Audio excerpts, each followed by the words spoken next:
We interrupt your regular programming for a special report from Herriman, Utah.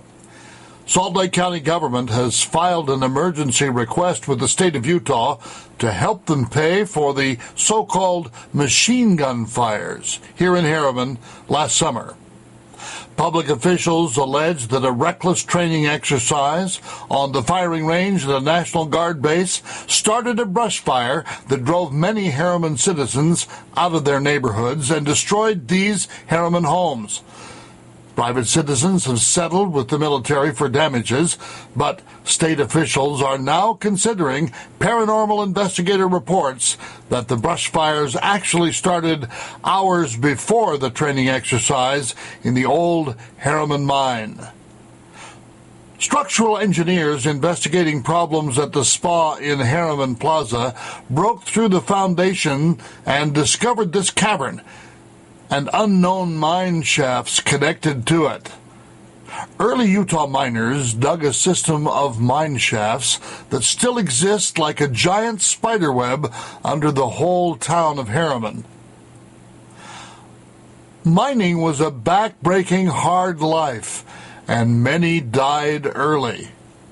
Old-timers say the ghosts still haunt these mines, and they take out their anger on the miners today and anyone who comes to visit.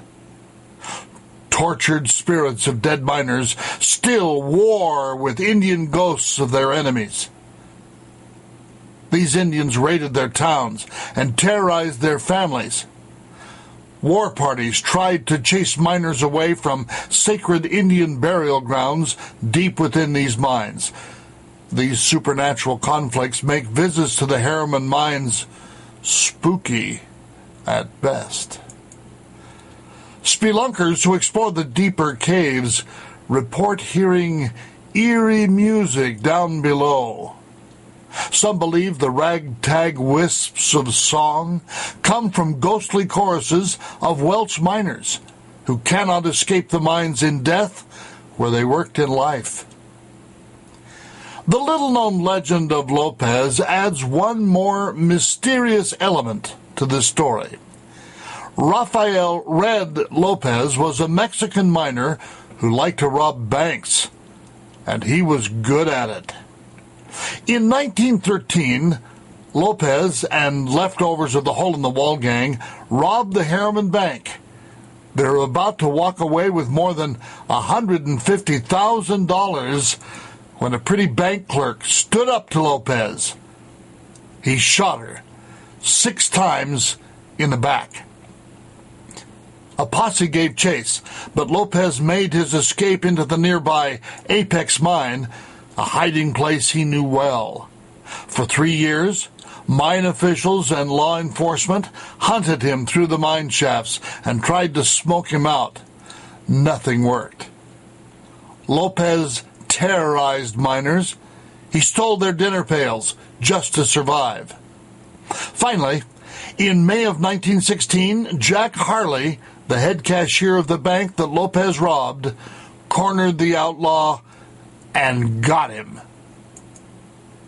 The ill-fated hero was the fiancée of bank clerk Fay Walters, Lopez's beautiful victim from 3 years before. There was a hand-to-hand struggle. Lopez and Harley both shot each other, and as both men died, Jack Harley finished the job, slitting Lopez's throat. But the Mexican miner's body was never found. State officials are collecting stories and rumors that last summer's fire was started not by National Guard incendiary rounds, but by the spirits of the night, terrorizing the living out of the anger of their tortured past. In the meantime, the state is carefully studying reports before committing emergency funds. Stay tuned for more information on these controversial developments. This has been a special report from Herriman, Utah, from the news department of 666. We now return you to your regular program.